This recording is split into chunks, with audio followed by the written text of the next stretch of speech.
Para kiai sepuh adalah figur yang sangat dihormati dalam masyarakat karena pengetahuan mereka tentang agama Islam dan kebijaksanaan dalam memberikan nasihat dan bimbingan spiritual. Membaca kisah-kisah karomah kiai sepuh bisa menjadi sarana untuk meningkatkan keimanan kita kepada Allah Subhanahu wa Ta'ala, zat yang mengkaruniakan karomah tersebut. Berikut ini beberapa kisah yang kami maksud.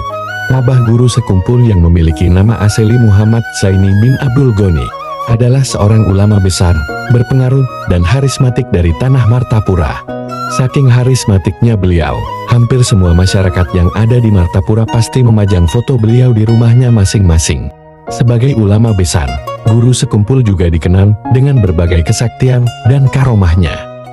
Bahkan karomahnya tersebut ditulis dalam sebuah buku yang berjudul 100 Karomat dan Kemuliaan Abah Guru Sekumpul.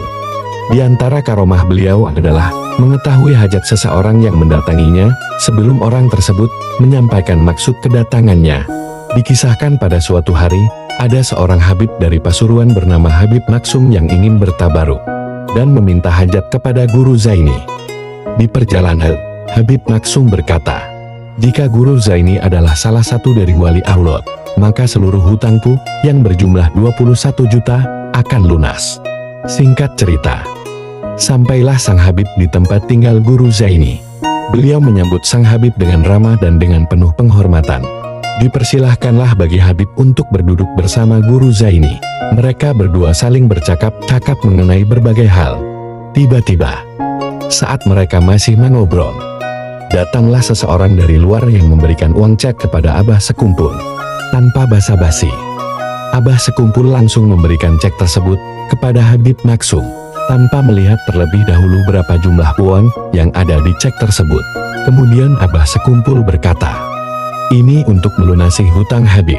Betapa terkejut sang Habib dengan peristiwa ini, karena ternyata jumlah uang yang terdapat di cek tersebut adalah 21 juta, persis dengan jumlah hutang sang Habib. Padahal sejatinya, sang Habib belum menyampaikan hajatnya terlebih dahulu. Tapi Abah Zaini sudah memberikan apa yang dia harapkan sebelumnya. Selanjutnya, Kiai Abbas Buntet merupakan seorang ulama besar asal Cirebon yang masyhur dengan keterampilan pencaksilat yang sangat mumpuni, serta masyhur juga dengan kesaktiannya. Salah satu kesaktian beliau yang terekam dalam sejarah adalah saat perjuangannya melawan penjajah Belanda. Sebagaimana kita ketahui, dalam sejarah perjuangan mempertahankan kemerdekaan, salah satu bentuk usahanya adalah pertempuran di Surabaya, yang mana perlawanan ini merupakan hasil sebuah resolusi jihad dari Kiai Haji Hasyim Asy'ari dengan para ulama lainnya. Di antara ulama yang berperan dalam pertempuran ini adalah Kiai Abbas Buntet menurut sejarah. Kala itu Kiai Haji Hasyim meminta para pasukan untuk menahan diri dari pertempuran sambil menunggu datang kesatria dari barat. Yang dimaksud di sini adalah Kiai Abbas. Bahkan Bung Tomo yang sangat bersemangat untuk segera berperang, selalu ditahan-tahan oleh Kiai Haji Hasyim hingga datang Kiai Abbas ke Surabaya. Singkat cerita, Kiai Abbas datang dari Cirebon bersama pasukan santrinya yang telah siap untuk bertempur melawan penjajah Inggris. Pada saat itu, beliau berperang menggunakan bakyak, yang mana hal ini merupakan suatu hal yang tak lazim. Diceritakan oleh para santrinya, saat perang sedang berkecamuk, Kiai Abbas berdoa kepada Allah. Dan tiba-tiba dengan sendirinya sejumlah alu dan lesung milik masyarakat yang berukuran besar berterbangan ke atas dan menimpa serta meluluh lantakan tentara sekutu. Bahkan yang lebih hebatnya lagi, pesawat terbang pun dapat beliau jatuhkan hanya cukup dengan lemparan tasbih. Kemudian menurut informasi dari santrinya yang lain, bahwa saat pertempuran sedang mencapai titik klimaksnya, Kiai Abbas dengan karomahnya bukan hanya berada di satu tempat, melainkan di dua tempat yang berbeda, yaitu tepatnya di pusat kota dan di daerah pesisir pantai Surabaya. Di pantai itulah Kiai Abbas dengan hanya mengibaskan sorbannya ke atas langit, dapat menghancurkan puluhan pesawat sekutu dengan sangat mudah. Selanjutnya, Kiai Hamid adalah seorang ulama besar asal Pasuruan yang sangat dikenal dengan kealiman ilmunya, keluhuran akhlaknya, serta kemasyhuran akan keistimewaan dan karomahnya.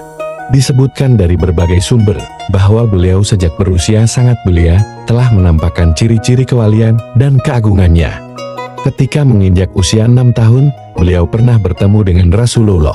dalam kepercayaan yang berkembang dalam kalangan sufi.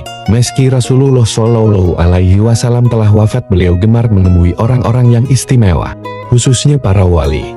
Pertemuan ini bukan hanya dalam mimpi, tapi bisa saja secara nyata. Hal ini menunjukkan bahwa beliau merupakan waliyun min auliyaillah, atau wali dari para wali Allah. Di antara karomah beliau yang masyhur di tengah-tengah telinga para santri dan warga Pasuruan adalah beliau bisa serupa wujud di tempat lain.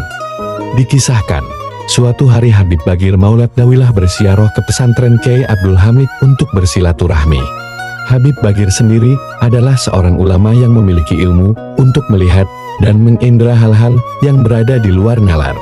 Pada saat sedang berkunjung tersebut, kondisi pesantren dipenuhi oleh masyarakat yang ingin bertabaruk, meminta doa, dan berbagai keperluan yang lain kepada Kiai Abdul Hamid. Namun saat tiba giliran Habib Bagir untuk menemui Kiai Hamid, beliau sangat terkejut dengan ilmu gaib yang dimilikinya. Beliau mengetahui bahwasanya yang ada di hadapan beliau adalah bukan Kiai Hamid.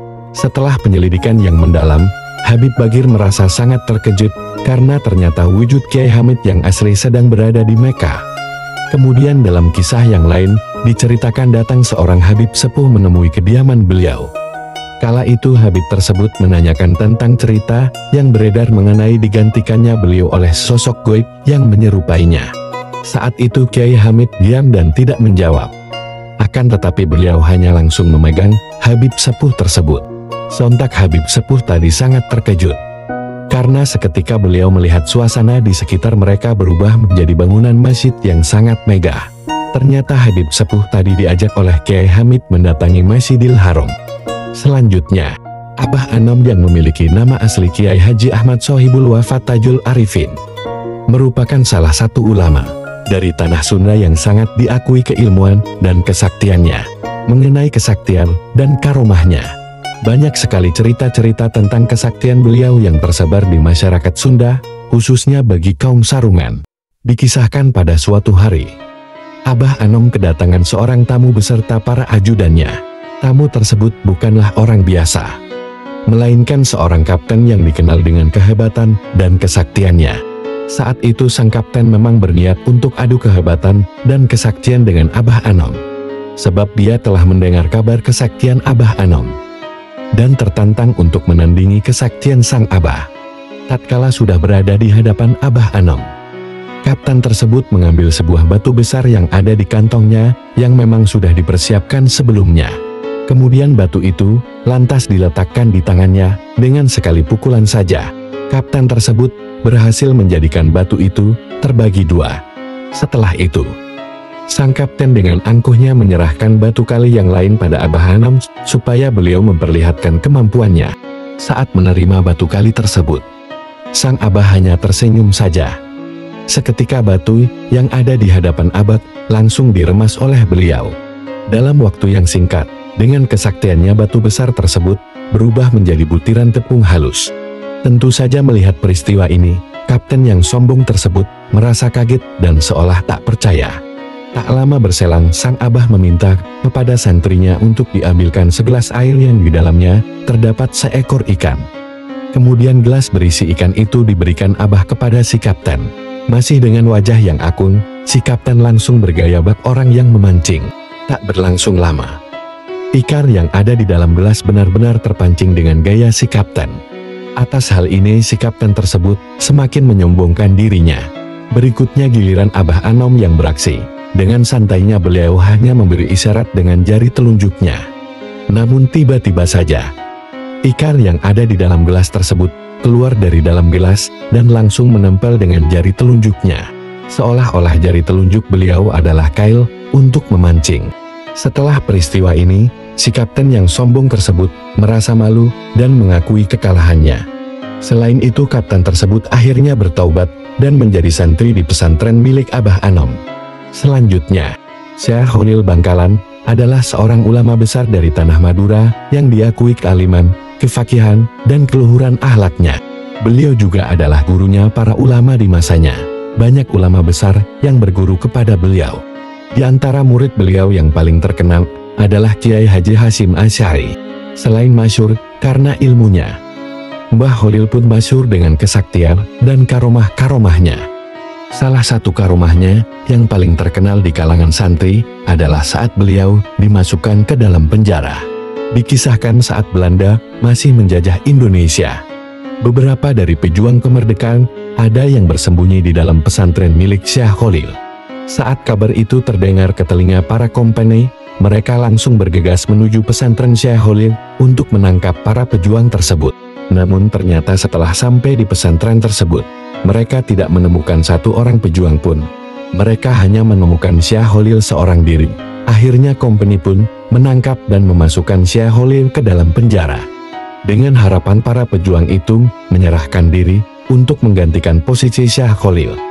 Saat Syekh Khalil telah berada di dalam jeruji besi, pihak kompeni mulai merasakan berbagai hal di luar nalar. Pintu sel penjara, baik milik Syekh Khalil atau tahanan yang lain, saat itu tidak bisa dikunci. Karena itu, seluruh sel tahanan dalam keadaan terbuka terus-menerus. Akibatnya kompeni harus berjaga siang dan malam. Sebab jika dibiarkan, tentu para tahanan tersebut bisa kabur dengan sangat mudah. Selain itu, ketika Syekh Khalil berada di dalam penjara, setiap harinya datang ribuan masyarakat Madura untuk menjenguk Syekh Khalil. Mereka datang untuk bersimpati kepada Syekh Khalil dan berbagai tujuan lainnya. Ada yang memberikan makanan, meminta nasihat, dan ada juga yang menawarkan diri untuk bergabung di penjara bersama Syekh Khalil. Melihat gelombang massa yang semakin besar tiap harinya, serta pintu sel yang tak bisa ditutup, maka Belanda pun pusing tujuh keliling memikirkan hal ini. Akhirnya daripada mempersulit diri sendiri, Belanda pun membebaskan Syekh Khalil.